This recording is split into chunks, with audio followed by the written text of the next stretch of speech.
Max B's still moving around heavy outside, and people keep sending me clips like it's breaking news.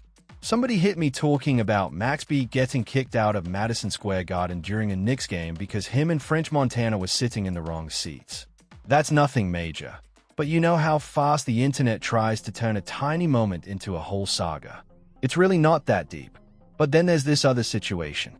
Folks saying Max B is banned from Boston, and some dude sending a warning like Max B don't pull up without paperwork, and I'm sitting here like, who even is this man? Every time the internet labels somebody a Boston goon, I got to ask Boston goon, whose goon is this supposed to be? Ben Zanino is literally the only person I can name from Boston in this lane. So what are we talking about right now? Like, for real, the whole Boston goon angle is wild dramatic for no reason. We can roll the clip for you so you can see what this dude is saying. But honestly, I don't even care about this nonsense. Hey, just take a look at it. Boston coming out. Beantown bigger back on the checking on a turn up with Papa. Yeah, you need to check in, bro. You better tap in before you touch down here in Boston. Bro, Boston, we would need that paperwork ASAP. P. Sims just hit my line. Bro, we need that paperwork ASAP. We're not playing no games. Bro, don't come out here. Bro, unless you got that paperwork. Bro. Yeah, listen, is definitely touching Boston. No question. Whoever this dude is online talking tough, singing, he's most likely never stepping foot anywhere near the action. This feels like some internet grandstanding, nothing more. If any of you actually know who he is and if he's really somebody with weight in Boston, drop it in the comments and educate me, because I truly have no idea who this man is. He doesn't even look like a goon to me. So, let's move past that nonsense. I'm about to close my DMs because at this point, you guys are sending me anything you find. Like, I'm supposed to turn every random clip into a whole report. Come on, send me something solid so I can really talk about it. Since we already on the Max wave, let's talk about PD7. We've been waiting forever. It was supposed to hit on Black Friday, then it got pushed to Tuesday. Tuesday comes. I wake up hype, ready to run it up, and boom, nothing. Instead, it says 9 more days. Now, we got maybe 7 left, and I'm sitting here confused like, what is happening? I was patient at first, but now I'm itching for it. I need that project, bro. Max, please just bless us and drop it already. Feed the streets, man. We need something to really move to. Now, look, there's some fresh footage floating around of Max B and French Montana shooting a video off that Coke Wave 3.5 project. And the beat they're using, a straight classic. I always rock with that beat heavy. They dropped a small snippet, a couple bars, just enough to get everybody teased. Let's check that real quick. Hey, put the water to the flower for a couple of hours that way. Music and singing, working that way. Left arm, right arm block came in at the end of it. Typhoon Tycoon. Only one in the MIC battle of the right crew. Get me in a nice wave. Tell them boys, music and singing, slow backs firework like pyro, tell them work. Bring another half. Got it for the Lizzie. It gets like cash. Climbing up the mountain, singing, watching lawyers in the count. Told them my boy's coming home. Started dabbing with a body on. Max popped out with the shoulders. Bro, my guy came back glowing, hitting little dance moves, swinging them shoulders like he never missed a step. You can tell he's in a good mood. And I'm not mad at that at all. We ain't getting warm mode Max right now. We're getting happy to be home, maximum. And honestly, I'll take that. I'm glad he's home and enjoying himself. But, listen, I still need the music. That part can't slide. January 9th ain't that far away, though. Christmas is literally around the corner. Then once that passes, New Year's is here. And boom, we should finally have PD7 in our hands. Hopefully alongside Coke Wave 3.5. That's the energy we need. Man, I'm still sneezing. Still a little under the weather, but I'm locked in and ready for this drop. Yeah, it's looking like a full ginger tea weekend for me. No joke. But listen, Cam has been real active lately. I was watching Talk with Flea last night, and Cam was moving around heavy. Something interesting went down on that episode, too. He officially dead the tension between Max B and Sin City. Those two had issues back in the day because when Max left Bird Gang, it left a huge gap in that melodic sound they built. Jimmy started trying to fill that space by bringing in different artists, and Sin City was one of those melodic rappers holding down the hooks, and Max felt like dudes were sliding in and trying to copy his whole vibe. And keep it real with you, and like when you first came out, Mimi, like a lot of people, I guess we assumed that you was Max's replacement, and you know what I'm saying? You had to deal with that, right? Coming up, right? I still deal with it here and there. You know what I mean? Cause is a talented dude. But what happened was I was doing music before here and there. You know what I mean. But my man Ash or whatever. But I kept getting locked up going away, right? So when Zeke came home, he like, you know what I like, you got that little singing melody thing. I'm not a singer. You know what I mean? But like you got that little melody thing going on. Let's do music. You know what I mean? They gave me a deal. Cut me a nice check. Like get paid. You know what? Tired of this jail skip bids and never been locked up like no 5 years and no like that. But I just got tired of getting locked up. I mean, so I did the music and then I came home. I think Max came home around the same time if I'm not mistaken. I don't know this situation. I really wasn't. You know what I mean? It was just me and Zeke going in the studio, singing, along with the rest of 730 or whatever, right? And we was doing our thing, and I remember one day and we was in Joel's studio, and Joel was like, you Max should do a duo, like a duet. You know what I mean? And that's how me and Matt got cool or whatever, and we did. The Henny song. You know what I mean? Like oh, so you all had a chance to work together. People don't talk about the positives. They just try to harp on the negative and negative selves. Man, we did the Henny record. Max did the hook, and we planned on doing some other music. But you know, fell out. He had his issues with Jim or whatever, right? And then, you know, that's like kind of home team. Not kind of, it is home team. So once you fall out with him, it's like that's I met you through somebody else. So it's, you know, I mean, we don't really have a problem. But I can't, you know what I mean? Can't with it. Yeah, I can't with you. Right. If you know Harlem politics, then you know this is all one big circle. Dipset 45th Harlem. Everybody knows everybody. Sin wasn't just connected to Jimmy. He was cool with Cam, too. So Cam decided to step in and take the grown route last night. He told Sin straight up like, let's put that beef to rest. They're not trying to have Max walk right back into drama after just getting home. The priority is simple. Keep Max focused. Keep him stacking his money. And keep him far away from unnecessary problems. That's the mission right now.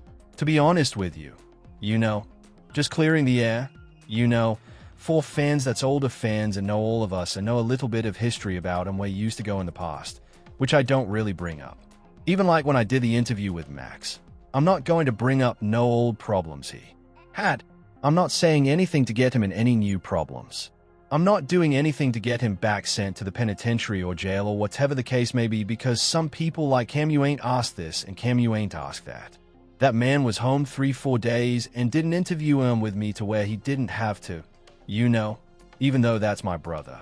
I know we grew up together and all that, but you know that trying to get to the chicken that just got out of jail doing 17 years to get him in some future beef. Bring up old beef. Internet beef. Something like that.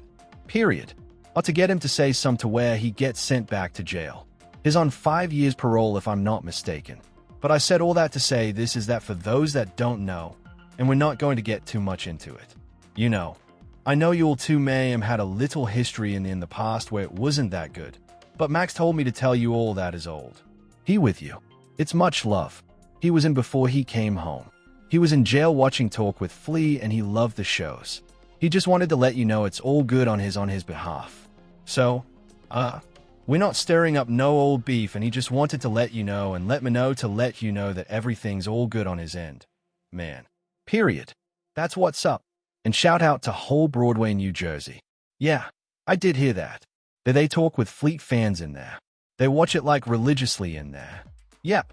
They officially squashed that beef live on the show, and honestly that was a smart progressive move. Max needs to let all those old problems go. None of that helps him right now. These guys aren't kids anymore. They grown seasoned men out here. It's about music, money, and real moves, not clinging to drama that's been dead for years. People keep begging for war mode Max B. But that's not the version we're getting. And it's time folks accept that. Right now, he's on a whole apology wave, locked in on staying focused and staying free. He's not entertaining any nonsense. And all that talk from dudes in Boston about paperwork and threats. Come on, man, chill out. Just pull up to the show, enjoy yourself, and go home. That's it. If you come out looking for trouble, everybody loses. That kind of energy gets people locked up fast. And for what? A moment of clout. That's not grown man business. And it's not helping anybody. We're in a new era. A grown man era. And that's the vibe Max is trying to stay in. Big salute to Cam for stepping in and being the peacekeeper between those two. That's leadership. I truly think 2026 is about to bring some major moves. And that macho energy is exactly what we need going into it. If it's not a silly little comedy beef or some online back and forth for entertainment, nobody needs real smoke anymore. Who needs that kind of energy? Nobody needs that for real. So, big salute to Cam again for keeping things growing. And since we already on the topic of Cam, let's slide right into the shots he sent out. Strictly podcast smoke, nothing deeper. Last night, he let a few things fly. He didn't drop any names, but the title of the episode, the thumbnail, everything said "Hi Hater" in big bold letters. Now, tell me, when you hear "Hi Hater," who pops into your mind? There's only one person that line is tied to, and that's Mayo. Oh, now they cool. All of a sudden they ain't realized they had this much in common. What y'all got in common? Y'all ain't got nothing in common. What y'all want your attention? Man? Who? He wants your attention. I'm giving it to him for the 5. I gave him the 5 minutes. I just gave them they 5 minutes. Laughter. They got it. Man. They got it. I'm not going to say nothing else about it cause when I see it. I promise you like I said. I paused it. But it's just like a little look at. These. Laughter. I swear to God. Just be laughing. So, it's pretty clear Cam was firing at the Let's Rap About It podcast. According to him, those dudes don't even know each other like that. They got nothing in common. No real history. Nothing. They just linked up for a show because they all got the same dislike for Cam. They don't know them days I was stooped up and pitching. All them hot summers the first was cooped up in the kitchen. When it came to grams it was 90 out fried, 350 on the stove, and it's 90 out. That's what he's implying. And he wasn't holding back at all. This is straight podcast level tension. Nothing street. Nothing wild. Just content world back and forth. Now, I never heard of any real beef between Fab and Cam. So, if there is something in the history books, you'll got to school me in the comments. You ever wonder how you met Mayo? Ask him how he met Mayo. Mayo going to play cause they cool now. He tried to press Mayo one day cause Mayo first came out. He had a little record dissing the rappers. I don't know dissing. He said his name. Sojin Plussy man one day and was like, yo, what's up with all that saying my name man say, who the you talking to? Oh, you think I wanted them you out, you're mothering mine now. They the lobby every that do something to put pressure on you sit there and work it out, but when got a little genuine heart for you and all that cool that the pattern alright. So what happened when so that the song he's talking about is a song that put me in the game was a song called Rumors while I was talking about all the rumors in the industry, so just CL just for clarity purposes. And the thing about that is that I mentioned him in the song. I ain't mentioned Jimmy. I love when people I don't with or maybe they don't with me either. However you want to word it. They don't with you, you don't with them. Whatever.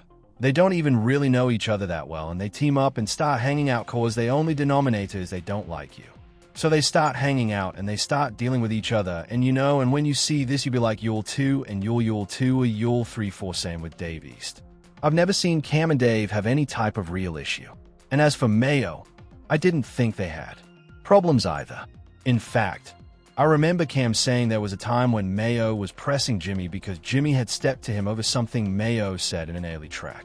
Like he might have mentioned Dipset or maybe even Cam's name. So now I'm curious because if there's actual tension there, I must have missed it. Let's dig into the history a bit because clearly something was brewing. Cam definitely had some sharp words for those guys last night. So let's roll the clip. You're only hanging out cause I'm the common denominator. And I love it cause it looks stupid and it looks dumb. Laughter. You'll all be looking stupid cause you'll know about each other. That whole segment had the energy of yeah. I smell smoke in the air. I had no idea Jimmy had checked Mayo on behalf of Cam back then. There's always so much happening behind the scenes, and half the time we only catch the leftovers. But here we are now. Shots fired, subtext loud, and one thing's guaranteed. Maino is going to respond. Maino does not duck any type of smoke, especially when his name is floating around like that. I'm locked in and waiting for the next episode just to see how he answers this. I'm going to keep it all the way honest about the Let's Rap About It podcast. At first, I really thought it wasn't going to amount to much outside of Mayo's energy because Mayo's personality is the motor that keeps that whole thing running. Fab is laid back, cool, more the fashion guy. Dave East brings that younger perspective. Not a young kid, but younger compared to the rest of them. His angle is different, more artist-driven.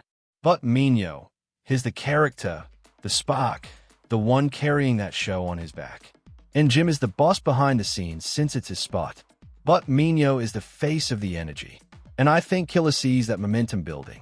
And maybe he feels a little pressure from it because let's be real, Cam treats the podcast lane like his turf. He helps set the tone with that street comedy storytelling style. And now he sees Mayo creeping up right next to him in the same space. Put it in the comments section. That can definitely create some static.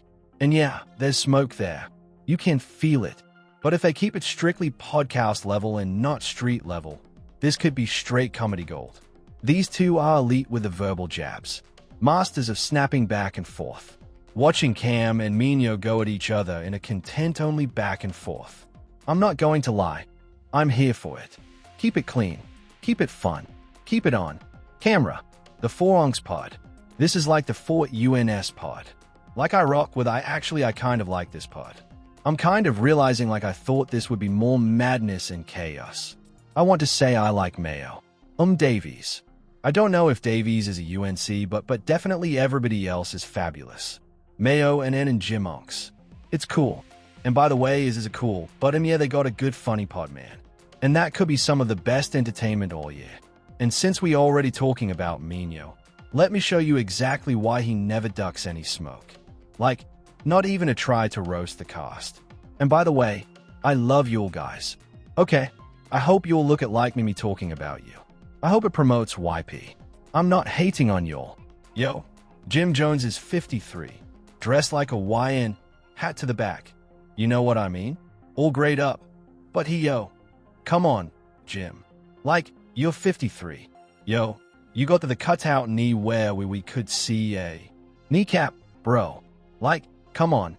Like, you had the age where you might need like one of them Patrick, you need braces just to walk. Like, why are you dressed like this? Why are you dressed like why being like 49 with a headband? Like, yo, why is it wearing yo? You know the headband is for sweat. Like, yo, Fab is on some yo. The headband is for sweat. Fab, the headband is for you sweating. You're sitting down podcasting. Come on, bro. Like, the headband looks wild. Like, this is UNK activity. Like, this is what this is like you having the Allen Iverson sleeve on and you're just chilling. Like, that's for a reason. Didn't Dave is just over here, man. Like Davies just trying to do his best to Arafa. It's not working. I love you, Davies. But come on, bro. Academics threw some shots his way and Maino fired right back instantly. Been clowning the Let's Rap About It podcast, calling them the 4SS, the 4S pod, all that. Then he starts saying they trying to dress like Cam and Maze like the need to pop out in slacks and suits to keep up. And listen, shout out to Cam and Maze because they do have the best dress podcast out right now. I want to dress my age. I want to. You know, I'm not saying I want to look like some old like I want to still look cool. But I don't want to look like I'm dressed like I'm 17, 18. I know who be like, yo, that's what they wearing. And you got 48-year-old skin. Don't match. Laughter. You'll spend the master clones. Those suits every episode. That's next level. You got to be getting real money to stay suited up like that every single day. I don't even see Wallow and Jilly wearing suits like that. Okay, I really got to say nothing about Mayo cause Mano be carrying a gun and I'm not saying now, but Mano's known for carrying a gun and there's a couple videos of him pulling out guns on people. So, I want to be Mayo's good graces. and I got nothing to say bad about you, Mayo. But this look was crazy. I can't believe you in the strip club, Mayo. I'm going to be honest with you, man. Like, you're one of the scariest in New York history. I think the Moscow was sneaking out the club cause they didn't want to see you. Like, you exude some type of we've just heard scary stories about you, brother. Okay, man, let's rap about it. How you're feeling today, man? Feeling great. Yo, academics, check this out. Academics. I know you're not talking. 100%. I know you're not talking. You got the audacity to be speaking on and what N is wearing. Laughter. You talking about what is wearing? You talking about the proximity between what is wearing and the age? Let me explain something to you. You're a journalist and this is your opinion. So, let me give you my opinion on you. I feel like you built like a... Laughter. No. Listen. 100%. Listen. I feel let me just say how I feel. I feel like you built like a wet bag of laundry. Laughter. I feel like you built. No. Listen. I feel like you're built like a jar of relish. Laughter. You understand. You see, here's the thing. Like, we know, this ain't no gangster talk. We ain't going to do no gangster. But listen, what I'm saying you since you want to speak about young old, and when you do that you indirectly causing division between young and old. It's either you with it or you not. It's either you understand or you don't. Period. Point blank. You understand. And when you speak about fashion and when you speak about what N is wearing today, let me just give you some game though. Tim's, A Force Ones, Pele, Avarexes, and all the things that you see people wear today. Those things was made hot in this generation, hey. Those are the things that was made hot in the 80s and the 90s, and we made popular. So, like, leave out of that. Like, you giving it your opinion. And my opinion to you is I think you built like a woman with 4 kids. Like, what are we really talking about? No. Let me talk though, because this is the problem. Been talking every day, we wake up saying about us, and we ain't will we take the high road every time. Cam and Maze be moving like upper echelon grown men. No question. Salute to both of them for keeping that lane sharp. But like I said, Maino ain't scared of nobody's energy. He hopped on the podcast and went wild on O Straight Ballistic. And here's the thing, I actually rock with academics. Now, I warmed up to him. At first, I wasn't a fan. But once you understand how this podcast ecosystem works, everything makes sense. People throw shots just to spark reactions. That's literally part of the business model. That's how the space stays alive. Everybody trading jabs to keep the convo hot. Everybody online is reacting, snapping, and tossing shots back and forth. And honestly, that's cool as long as it stays in the podcast lane. But once it spills over into real-life confrontations, that's when it turns pointless. Like when Jim Jones pulled up on academics at that Youngboy show. Come on, man. There's no need for that. He's doing his job. You're doing yours. And everybody keeps each other relevant just by talking. That's how the whole ecosystem moves money around. Running around trying to play mobster in real life over podcast jokes. That's not it. Rap game is completely cooked. Amake isn't out here trying to harm anybody. So there's no reason to treat him like some street rival. That's why I respect Mayo's angle. He made it clear this is podcast energy only. Respectfully, if you'll want to joke, he'll joke. If you'll want to snap, he'll snap. But don't confuse content with actual beef. And make sure you know who you're speaking to. The rap game is cooked in a lot of ways and everybody knows it. Even A admitted he knows exactly who Maino is and knows is not somebody you want to push into a corner. He even said straight up that if Maino really took things there, he wouldn't be popping out to events. He'd stay inside and stick strictly to podcasting. That tells you everything. These YouTube streets are blazing right now. But if everybody keeps it peaceful and keeps it funny, we got something real entertaining cooking. I'm locked in waiting for Maino's next response cause it's definitely coming. Let's go. And before you dip, make sure you subscribe to Dipset, drop a comment, share this video, smash that like button, and hit the hype this video button to help this video get pushed out. It's free for you, but it means a whole lot on my end. Thank you.